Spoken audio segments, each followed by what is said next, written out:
যশোর শহরের বারান্দিপাড়া বউবাজারের অসহায় নারী জেসমিন বেগম এখন চরম নিরাপত্তাহীনতার মধ্যে দিন কাটাচ্ছেন।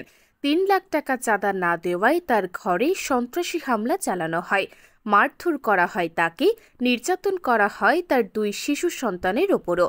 11 মাস বয়সী শিশুর গলায় ধারালো চাকু ধরে আতঙ্কিত করা হয়। ঘটনাটি ঘটেছে গত 4 আগস্ট বিকেলে। জেসমিন বেগম অভিযোগ করেছেন, যশোর পৌরসভার 1 নং ওয়ার্ড যুবদলের সভাপতি চুন্নু ও নগর ছাত্রদলের যুগ্ম আহ্বায়ক হাবিবের নেতৃত্বে 10 থেকে 12 জন সন্ত্রাসী দেশীয় অস্ত্র নিয়ে তার বাড়িতে প্রবেশ করে। তিনি জানান, বারান্দিপাড়ার চুন্না নামের এক ব্যক্তি দীর্ঘদিন ধরে তার কাছে 3 লাখ টাকা চাঁদা দাবি করছিল। চাঁদা দিতে অস্বীকার করায় তারা হামলা চালায়। প্রথমে 2 লাখ টাকা দাবি করে, না পেয়ে তাকে বেদম মারধর করে ও শ্লীলতাহানির চেষ্টা করে। তার 10 বছরের ছেলেকে পিটিয়ে আহত করে এবং 11 মাসের শিশুকে চাকু ঠেকিয়ে ভয় দেখায়। এরপর ঘর তছনছ করে 50,000 টাকা ও একটি মোবাইল ফোন ছিনিয়ে নেয়। জেসমিন বেগমের চিৎকারে স্থানীয়রা ছুটে এলে কয়েকজন হামলাকারী ধরা পড়ে, তবে কিছুক্ষণ পর আরও দুর্বৃত্ত এসে তাদের ছাড়িয়ে নিয়ে যায়। পরে চুন্নুর নেতৃত্বে 30 থেকে 40 জন নারী পুরুষ আবারও এসে মিথ্যা অভিযোগ তুলে ঘটনাটিকে ভিন্ন খাতে প্রবাহিত করার চেষ্টা করে। 999-এ ফোন করলে পুলিশ এসে জেসমিন ও তার পরিবারকে উদ্ধার করে। তবে কোতোয়ালি থানায় অভিযোগ দায়ের করা হলে প্রথমে পুলিশ নিতে রাজি হয়নি। পরে অভিযোগ নিলেও এখনও কোনো ব্যবস্থা নেয়নি বলে অভিযোগ তার। চোখে ভয় আর গলায় কাঁপুনি নিয়ে জেসমিন বেগম বলেন, আমি আর আমার সন্তানরা নিরাপদ নই। প্রশাসন যদি ব্যবস্থা না নেয় আমাদের জীবন হুমকির মুখে পড়বে।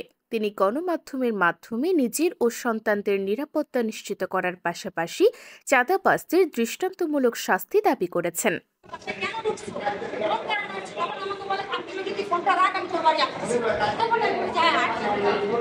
কিন্তু সে এসে আমার বাড়ি যে ঘটঘট করে আমার বাড়ি ঢুকে গেছে, যে আমার ঘরের বস্তাবস্তি আমার মেরে আমার সব কিছু রাখিনি কপাল কপাল। তখন এখানে হাঁটাহাঁটি যখন হয়, আমার ছোট বাচ্চা তাকে চাকু ঠাকাই টাকা আমার কাছ থেকে 50,000 টাকা আমার ঘর থেকে নেয়। 2 লাখ টাকা চাঁদাবাজি চাই। তারপর আমার ঘরে 50,000 টাকা ছিল, সে সেটা নিয়ে আসার পর আমার ফোনটা আমি যখন চাঁদাবাজি ওটা দিয়ে আমার ঘরে ভিডিও করতে যাই, আমার ফোনটা তার আগেই সে নিয়ে যাবে। তখন আমি তারপর জোর করে ভিডিও করেছি, ফোনটা আমার ঘর থেকে নিয়ে চলে আসে এবং তার নেতৃত্বে অন্তত 50-60টা ছেলে মিলে আমার বাড়ি ঢুকে যায়, তাদের হাতে চাকু চুরি আছে। তারপরে আমি 349-এ ফোন দিই। 349 পুলিশ যায়, পুলিশ যখন দিছে ওখানে 2 জন যায়, পরে আবার 349-এ ফোন দেওয়া হয়। আমি আরেকজনের ফোন দিই। তখন গাড়ি করে যখন আমার বাসায় পুলিশ যায়, তখন আমি বলছি পুলিশকে যে দেখেন এদের কাছে আমার ফোনটা আছে, এদের কাছে চাকু আছে, আমার ফোনটা উদ্ধার করে দেবেন। পুলিশ আমাকে বলছে ঠিক আছে আমি উদ্ধার করে দিচ্ছি, দিয়ে বলতে বলেও দেয় না। না দেওয়ার পরে পুলিশের গাড়ি করে যখন আমাকে থানায় নিয়ে যায়, আমরা থানায় যাই। তখন থানায় যাওয়ার পরে ওরা আমাকে ছেড়ে দেয়, বললাম ভাই আমার ফোনটা দেবেন। বলে ফোনটা আপনি বাড়ির থেকে নিয়ে নেবেন। আমি বললাম ভাই আমি তো মামলা করবো। তখন বলে ঠিক আছে আপনি মামলা করবেন, মামলা লিখে নিয়ে আসেন। তখন আমি আবার যাই, মামলাটা লিখে নিয়ে যাই। আপনি অফিসারের সাথে অনেকবার কথা বলতে চাইছি, দারোগা আমাকে কথা বলতে দেয়। অমিত্র নাকি একটা দারোগা বলে যে হচ্ছে স্যার এখন ব্যস্ত আছে, মিটিং আছে, এখন কথা বলা যাবে না। মানে আমি আবার যাই, হাসপাতাল থেকে আমার মা সব কিছু দেখানোর পরে একটা ফার্স্ট এড দেয় দিয়ে আমি সেখানে রেজাল্ট দায়ী করি। তখন সে আমার বলে যে মামলা এখন নাম করে।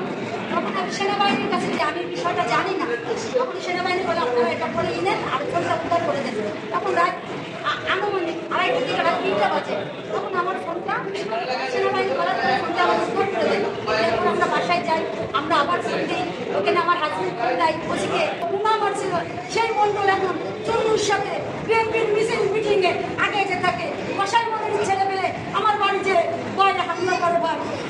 চুন্নুর নেতৃত্বে ভাই আমি মহিলা, আমার কাপড় চুপড় টেনে ভাই আমার কাছে সব আমার ভিডিও ফুটেজ আছে, আমি সব কিছু এখানে আমি করছি।